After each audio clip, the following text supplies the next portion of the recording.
15 شعبان کی رات میں ہمارے ملکوں میں جو ہمارے عجمی ملک ہیں اس میں وہ کچھ ہو رہا ہے جو نہ میرے نبی نے کیا، نہ صحابہ نے کیا، نہ تابعین نے کیا۔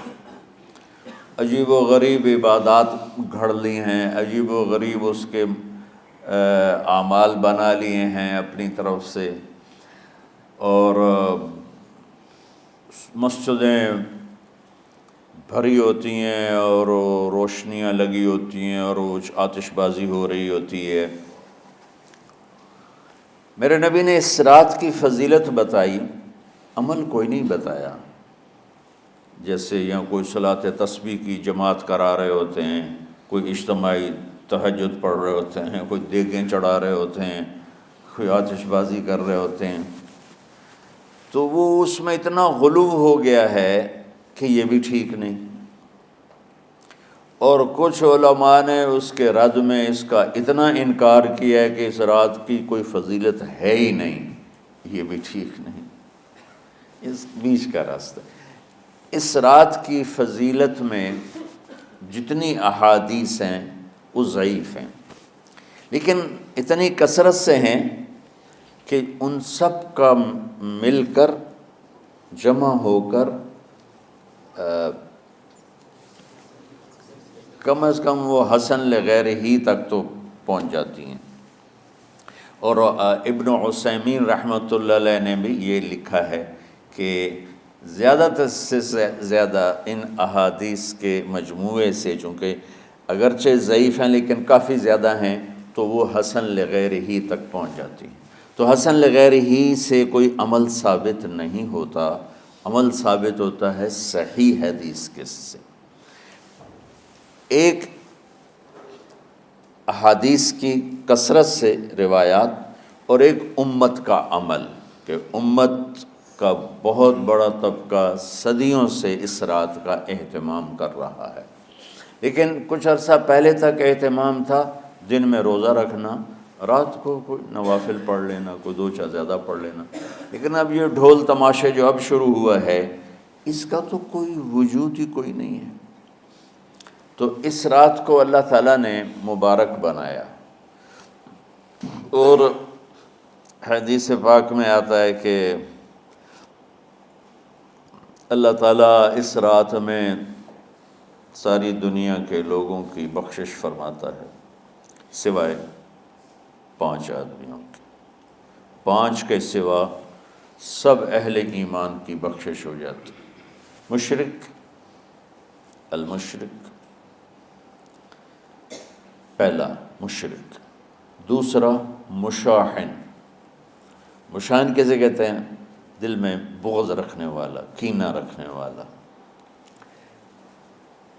تیسرا مسبل ازارہ، اپنے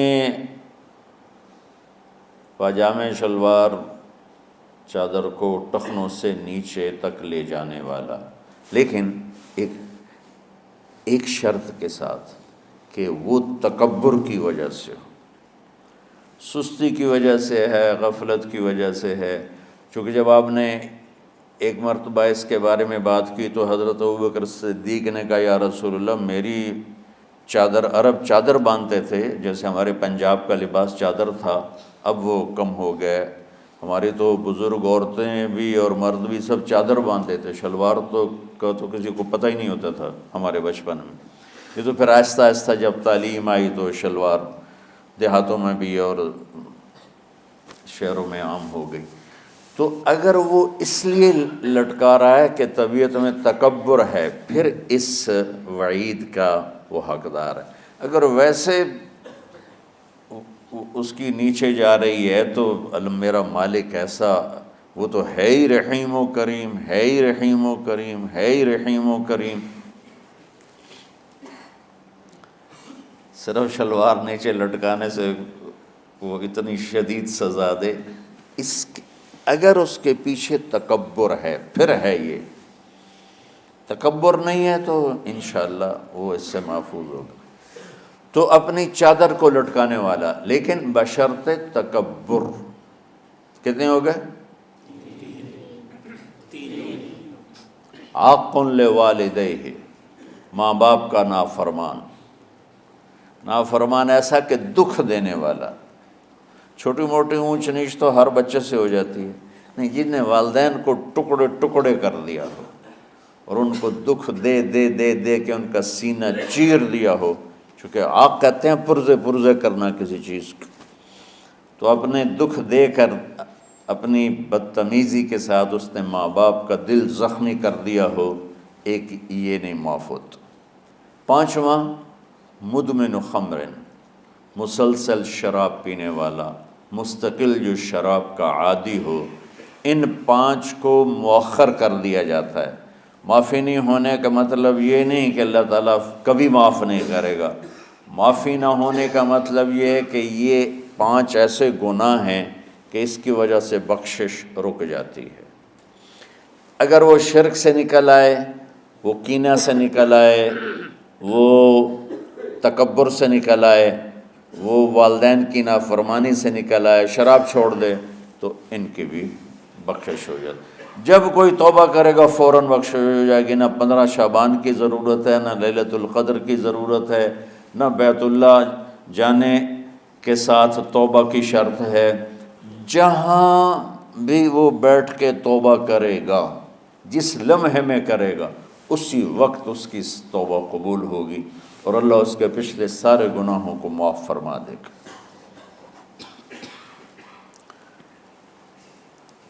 دن کا روزہ، رات کا قیام، زیادہ سے زیادہ قیام سے مراد نوافل ہیں، کوئی گھر میں پڑھ لے، کوئی مسجد میں پڑھ لے.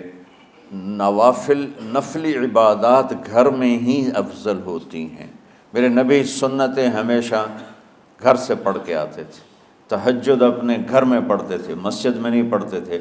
سوائے اعتکاف کے آپ اپنے نوافل سنتیں سب گھر میں پڑھتے تھے اور مسجد میں صرف فرض آ کے ادا فرماتے تھے. اور اس کے بعد بیٹھنا ہوتا تھا تو بیٹھ جاتے تھے، اٹھنا ہوتا تھا تو اٹھ جاتے تھے. تو اعتدال اللہ کو ہر چیز میں پسند ہے. دنیا جو مختصر ہے اس میں کیسے پسند نہیں ہوگا؟ آخرت جیسے معاملے میں بھی اللہ ہم سے کہہ رہا ہے اعتدال، امتن وسطا. ایسے عیسائیوں کی طرح ترک دنیا بھی نہ کرو، یہودیوں کی طرح دنیا کے پیچھے نہ پڑ جاؤ. رزق کے حلال بھی کماؤ، اپنے بچوں کو بھی دیکھو، اپنے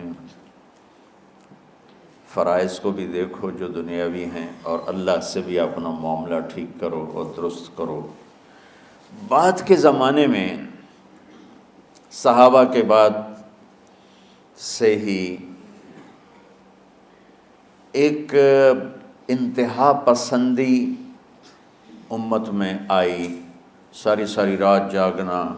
فلاں بزرگ تھے، وہ رسے سے اپنے بالوں کو باندھ لیتے تھے کہ نماز پڑھتے پڑھتے جب نیند آئے اور جھٹکا لگے تو رسے سے بندھے ہوئے بالوں سے اس جھٹکے سے تکلیف ہو اور ان کی آنکھ کھل جائے اور پھر نفلوں میں شروع ہو جائے.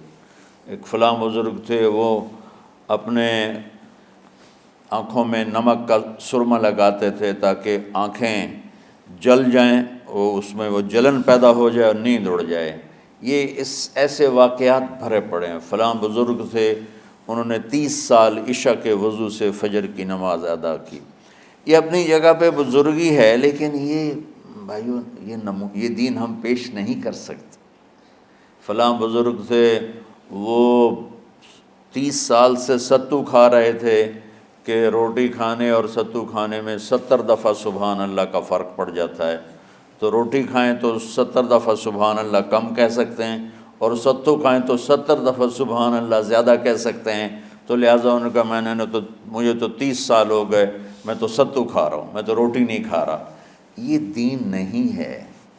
یعنی یہ وہ دین نہیں جو ہم انسانیت کو پیش کر سکیں. یہ تو لوگوں کو دوڑانے والی بات، یہ راہبانیت کی شکل ہے.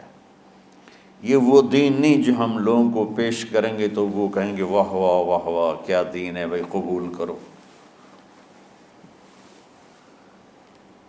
یہ ایک قسم کا غلو آیا.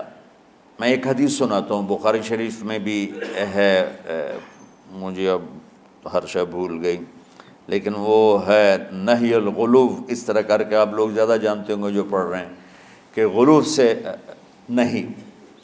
حدیث آپ کو سب کو یاد ہوگی کہ 3 صحابہ آئے اللہ کے نبی کے گھر اور پوچھا کہ اللہ کے نبی رات کیسے گزارتے ہیں؟ تو گھر والوں نے کہا سوتے بھی ہیں، جاگتے بھی ہیں، کھاتے بھی ہیں۔ تو وہ تینوں آپس میں کہنے لگے وہ تو نبی ہیں، سوئیں بھی تو کوئی بات نہیں، اور شادی ہے کوئی بات نہیں، ہم تو نبی نہیں، ہمیں تو کچھ کرنا چاہیے۔ ایک نے کہا کہ میں ساری زندگی روزہ نہیں چھوڑوں گا، ایک نے کہا کہ میں ساری زندگی سوؤں گا نہیں، ایک نے کہا میں ساری زندگی شادی نہیں کروں گا۔ تو دیکھنے میں تو واہ واہ کیا بڑی بزرگی ہے بھائی، بڑے بزرگ ہیں۔ ہمارے نبی کو پتہ چلا آپ نے تینوں کو بلا لیا، کہا تم مجھ سے زیادہ اللہ سے ڈرنے والے ہو، میں تم سے انا اتقاکم یا اخشاکم، الفاظ آپ لوگ کو زیادہ یاد ہوں گے لیکن مفہوم میں صحیح پیش کر رہا ہوں۔ آپ نے کہا میں تم سے زیادہ اللہ کو جانتا ہوں، تم سے زیادہ اللہ سے ڈرتا ہوں، میں سوتا بھی ہوں، میں کھاتا بھی ہوں، میں روزے بھی رکھتا ہوں، میں چھوڑ بھی دیتا ہوں، میری بیویاں بھی ہیں، میں اپنی بیویوں کے پاس بھی جاتا ہوں۔ تم دین میں غلو سے بچو، پہلے امتوں کو ہلاک کر دیا دین میں غلو۔ دنیا میں غلو یعنی انتہا پسندی، ایکسٹریمسٹ ہونا، دنیا ہو یا دین ہو، دونوں میں اعتدال بچو، اللہ تعالیٰ کو پسند ہے۔